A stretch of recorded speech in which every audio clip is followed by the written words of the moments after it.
ছেলে যদি মেয়েকে পছন্দ করে, মেয়ে যদি ছেলেকে পছন্দ করে, ছেলে যদি নামাজি হয়, মেয়ে যদি ভদ্র হয়, বাদ সাধবেন না, ঝামেলা করবেন না, বিয়ে দিয়ে দেন। ছেলের বাবা যারা আছেন, মেয়ের বাবা যারা আছেন, ওদের দুঃখগুলো একটু বুঝেন। মসজিদে মসজিদে বিয়ে করাবেন। ছেলের বাবা মেয়ের বাবা চলে আসবে, ইজাব হবে, কবুল হবে, খেজুর নিয়ে যাবেন 1 কেজি, বিয়ে শেষ। ইয়াংদের দোয়াগুলোর মধ্যে বিশেষ দোয়া তো হবে এইটাই, ঠিক কিনা? যে আল্লাহ তুমি আমাকে নেককার, রূপবতী, গুণবতী একটা স্ত্রী দাও। স্ত্রী যদি ভালো হয় ঘরটা জান্নাত, স্ত্রী যদি খারাপ হয় ঘরের ভিতরে দ্বিতীয় বিশ্বযুদ্ধ, ঠিক কিনা? A timely marriage is very important for the young society of Bangladesh. সময় মতো বিয়ে, এটা সব জায়গায় আমি বলি। ছেলের বাবা যারা আছেন, মেয়ের বাবা যারা আছেন, ওদের দুঃখগুলো একটু বুঝেন। ওরা অনেক দুঃখে আছে, কষ্টে আছে, বুক ফাটে তো মুখ ফুটে না, ঠিক কিনা? বিয়ের চেয়ে ভালো কাজ হয় না, বিয়ের চেয়ে ভালো কাজ হতে পারে না।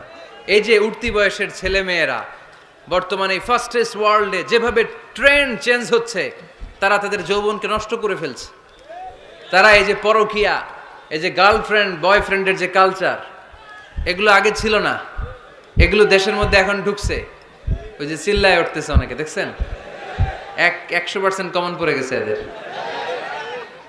তো এই যৌবনের তাড়নায়, এই যে যুবক বয়সে তারা যে পাপগুলো করে, অবৈধ মেলামেশার কারণে, হারাম রিলেশনশিপের কারণে একটা পার্সেন্টেজ গুনাহ বাবা মার কাঁধেও আছে না নাই?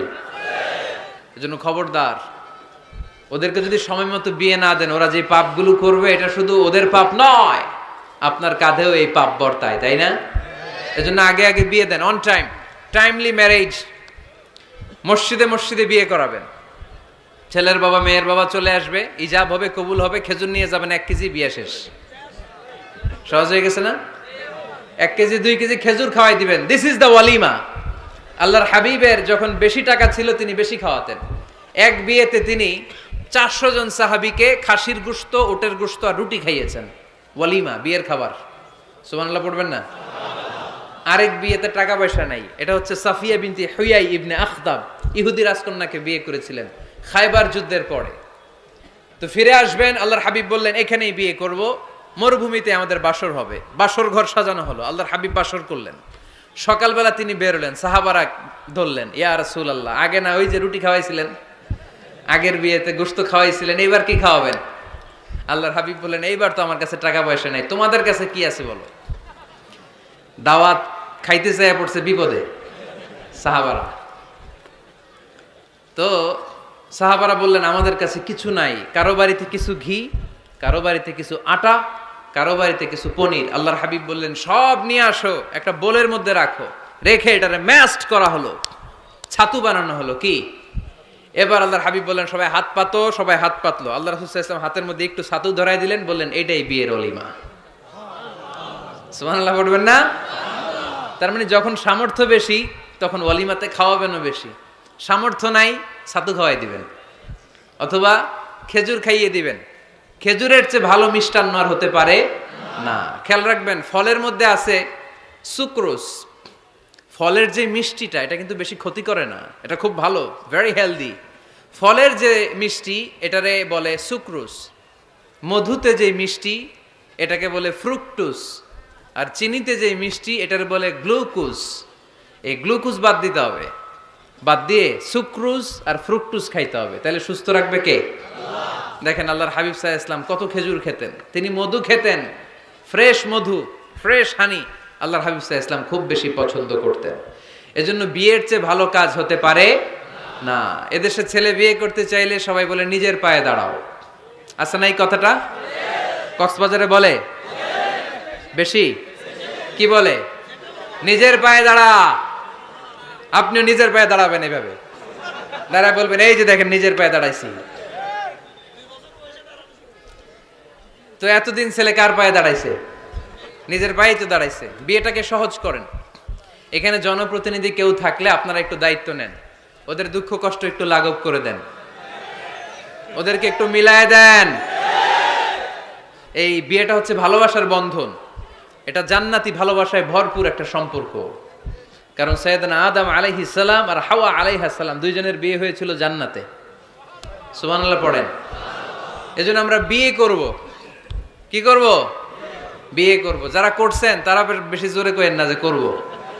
মহিলা প্যান্ডেল আছে ওই পাশে, ভাবি শুনতে পারে। ভেজাল আছে না নাই? অন্য দেশে এই কালচারটা গড়ে উঠলেও আমাদের দেশে ওঠে নাই, ঠিক কি না? এদেশের মা বোনেরা ভালোবাসার ভাগ বসাইতে দেয় না কাউরে, একাই পুরো ভালোবাসা উনি রাখবে। তো যাই হোক, যারা করে ফেলছেন তো করে ফেলছেন, যারা করো নাই তারা বিয়ে করার ট্রাই করো। বিয়ে কখনো কারো সফলতা আটকে রাখে না। যত বড় বড় মনীষী বিজ্ঞানী খেয়াল করে দেখো, আগে বিয়ে করছে। আমাদের এই স্বাধীনতার স্থপতি বঙ্গবন্ধু শেখ মুজিবুর রহমান খুব অল্প বয়সে বিয়ে করেছেন, ঠিক কিনা? কাজী নজরুল অল্প বয়সে বিয়ে করেছেন, মহাত্মা গান্ধী অল্প বয়সে বিয়ে করছেন। বিয়ে সফল হওয়াতে কি ওনাদের কোনো বাধা বা প্রতিবন্ধকতা তৈরি করছে? ওনারা তো সফল হয়েছে। সমস্যাটা যেখানে ওনারা বিয়ে করে সফল হয়েছে, আমরা সফল হয়ে তারপরে বিয়ে করতে চাই, ঠিক কিনা? এটাই বুঝতে চাই না যে সফল হওয়ার মাধ্যম হচ্ছে তাড়াতাড়ি বিয়ে করা। তাড়াতাড়ি বিয়ে করা, ইউগনিহিমুল্লাহ মিন ফাদলে। যারা বিয়ে করবে আল্লাহ নিজ দায়িত্বে তাদেরকে সম্পদশালী বানায় দিবে।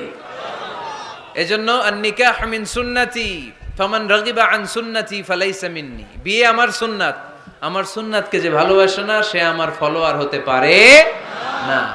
এজন্য বাবা কারা কারা আছেন? ছেলের বাবা দেখে হাত তোলেন।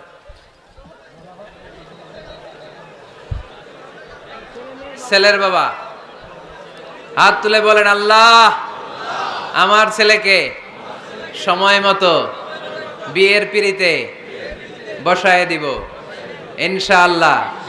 ছেলের বিয়েতে 1 টাকাও যৌতুক নিব না। আওয়াজ করে পড়েন আমিন।